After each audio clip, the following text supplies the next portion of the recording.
पवित्र पुराण ने हमारा बहुत सा काम हल्का कर दिया इस दास का। एक तो ये सिद्ध कर दिया कि ब्रह्मा और विष्णु और शिव और रुद्र महेश्वर जिसको कहते हैं ये भगवान नहीं है, ये ईश नहीं है। इसलिए दास कहता है कि तीन मुख्य रूप में दास के प्रवचनों में ये ब्रह्म समझो, एक सरब्रह्म, एक अक्षर ब्रह्म और तीसरा परम अक्षर ब्रह्म। तो इन तीन प्रभुओं का ज्ञान जब हमें होगा तो हम पूरे दातम ज्ञान को आसानी से समझ सकेंगे। ये ज्ञान हमें होगा कहाँ से? हमारे सदग्रंथों से। हमारे सदग्रंथ कौन से हैं? जैसा आपको अभी बताया, हमारे सदग्रंथ हैं, सदशास्त्र हैं, पवित्र पांचों वेद, ऋग्वेद, सामवेद, अथर्ववेद और यजुर्वेद, और पांचवा वेद सूक्ष्म वेद जो परमात्मा स्वयं आकर ज्ञान देता है। और ये हिंदू धर्म के गुरुजी बताते हैं पांचवा वेद महाभारत है। पांचवा वेद महाभारत, ये इनकी अपनी सोच है। ये पांचवा वेद महाभारत नहीं है। वैसे तो कितने वेद बना लो, ज्ञान अपने मर्जी से, जैसे बोध माने ज्ञान ही होता है। 18 बोध 18 ज्ञान ये पुराण है। 18 बोध अलग हैं और उनमें से एक बोध पुराण है, और पुराणा के फिर 18 विभाग हो गए। इस प्रकार हमने इस तत्व ज्ञान को समझना है। प्रसंग चला है कि परमात्मा की प्राप्ति के लिए हम इतना कठिन प्रयत्न करते हैं। प्रत्येक मानव ये मानता है कि कोई शक्ति है जो हमें सुखी कर सकती है, कोई ऐसी पावर है। तो उसकी उस समर्थ शक्ति को किसी ने तो अपने हिसाब से किसी देव को मान लिया कि ये समर्थ शक्ति है, दूसरे ने मान लिया ये ऐसी समर्थ शक्ति है, ये है पूर्ण परमात्मा, किसी ने किसी को। तो ये निर्णय कहाँ से होगा कि पूर्ण परमात्मा कौन है? जैसे आपके समक्ष श्री ब्रह्मा जी रजगुण, श्री विष्णु सतगुण, श्री शिव जी तमगुण, ये तो रिजेक्ट हो गए, ये गॉड नहीं है, ईश नहीं है, क्योंकि इन्हीं के इतिहास में लिखा है, इनके पिता ने बोला है, सदाशिव ने कह दिया।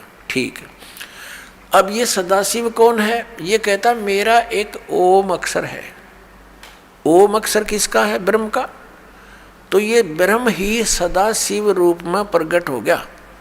जैसे गीता ज्ञान देते समय इसने अपना वास्तविक रूप दिखाया श्री कृष्ण से बाहर निकल के, और इतना लंबा चौड़ा, ऊपर तेज बहुत घड़ा इसके शरीर में, और इसके भयंकर रूप को देखकर अर्जुन जैसा योद्धा भी कांप रहा है और कह रहा है कि भगवान आप तो देवताओं को भी खा रहे हो, सिद्धों की सिद्ध भी आपके, ऋषि भी आपके सामने मंगल कामना कर रहे हैं, आप किसी को नहीं बख्श रहे हैं।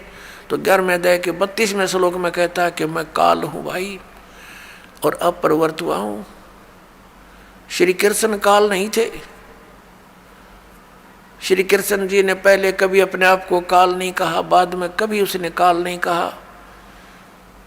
और उनके पास आकर के सब ग्वाल बाल गोपिकाएं तथा पशु पक्षी भी प्यार पाते थे। तो श्री कृष्ण काल नहीं थे, ये काल था श्री कृष्ण यानी विष्णु जी के पिताजी, जो इनको भी यहाँ अज्ञान से परिपूर्ण करके रोके हुए हैं। पुण्यात्मा,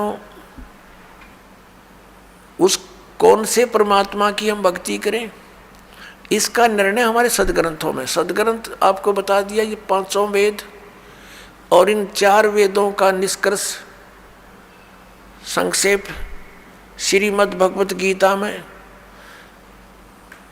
इस ब्रह्म ने ही बोला है, जो अभी विष्णु और ब्रह्मा जी को कह रहा था कि तुम ईश नहीं हो, तुमने अपने आप को ईश मानकर, कर्ता मानकर बहुत भारी गलती की है, बड़ा अचरज किया है। असंभव बात की है तुमने, कही है तुमने, तो ये भगवान नहीं है, ये तो क्लियर हो गया। और ये गीता ज्ञान दाता यही है, ब्रह्म है, सरपुरुष है, श्री कृष्ण में प्रवेश करके बोलता है। ये स्वयं कभी किसी के समक्ष नहीं आता, इसने प्रतिज्ञा कर रखी है। श्रीमद् भगवत गीता अध्याय नंबर 7 के श्लोक 24 और 25 में यही गीता ज्ञानता था, ये ब्रह्म, ये काल, सदाशिव जिसको कहते हैं, ये कहता कि मैं कभी किसी के समक्ष अपने वास्तविक रूप में नहीं आता। मुझ अव्यक्त को यह व्यक्तिम आपनम मन्यन्ते,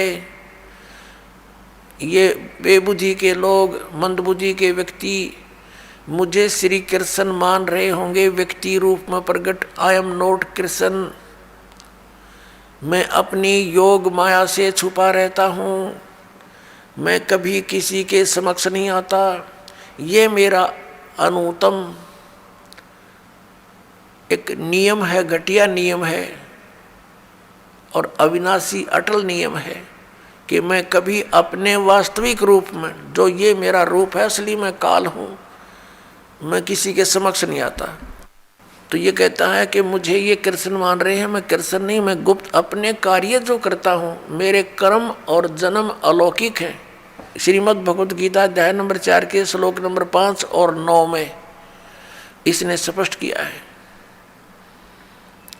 इसके जन्म और कर्म अलौकिक कैसे हैं, ये अभी आने वाले समय में आपको बताएंगे। यहाँ प्रसंग चल रहा है कि 3 पुरुष हैं। अब साथ में एक कंसेप्ट और क्लियर करना पड़ेगा कि कौन से सदग्रंथ हैं जिनको हम प्रमाणिक माने। जैसे उपनिषद हैं, कोई कठोपनिषद है, कोई मांडुक्य उपनिषद है।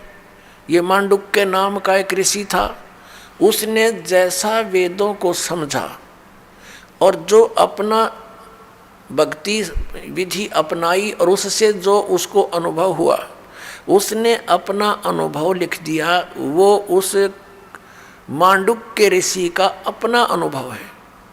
उस उपनिषद में जितना भी ज्ञान वेद और गीता से मिलता है तो वो वेद और गीता का है, बाकी का उस मांडुक्य के अपने घर का है, वो हमें मान्य नहीं है, जो वेद विरुद्ध है। ऐसे ही अन्य उपनिषद समझे आप। तो ये ऋषिकृत हैं और ये वेद और गीता ये परमात्मा कृत है, प्रभु कृत है। गीता जी के अंदर थोड़ी सी भिन्नता है। जैसे जो ज्ञान वेदों वाला है वो सही है, कुछ ज्ञान में इसने अपनी अटकल लगाई है ब्रह्म ने। जो वेदों में ज्ञान दिया वो तो पूर्ण परमात्मा ने दिया है, इसके अंदर फीड कर दिया, इसका उसमें कोई रोल नहीं रहा। लेकिन आगे इसने ज्ञान दिया है तो ये बीच में इसका ये कहा जाता है कि ब्रह्म दत्त, ये ब्रह्म ने दिया ज्ञान। जैसे ये जीव है, ये है तो भगवान का, और जिस माँ से जन्म ले लिया तो वो फिर उसका अधिकार मानती है कि ये मेरा है, ऐसा समझ लीजिए। और फिर उसी का ही कहा जाता है, बोला जाता है व्यवहार में। तो ऐसे ही चारों वेद पूर्ण परमात्मा ने दिए थे, इसके अंदर फीड कर दिए थे अंतःकरण में ब्रह्म के, सरपुरुष के। इस सरपुरुष ने, ब्रह्म ने अपने श्वासों के द्वारा इसको बाहर निकाला। अपने आप निकल के समय आने पर समुद्र के अंदर फिर इसने बाद में चारों को छुपा दिया था, जो बाद में सागर मंथन करने पर ब्रह्मा जी को प्राप्त हुए। एक इसने नष्ट कर दिया, 5वां वेद, जो जिसके देने के लिए परमात्मा को स्वयं आना पड़ता है। प्रत्येक युग में आते हैं और वो सच्चिदानंद घन ब्रह्म की वाणी वो स्वयं बोलकर हमें ज्ञान देकर जाते हैं, हमारा कल्याण करवाते हैं। तो उस वेद ज्ञान को इसने भी पढ़ा, उसके आधार से फिर इसने गीता में वेदों वाला ज्ञान दिया।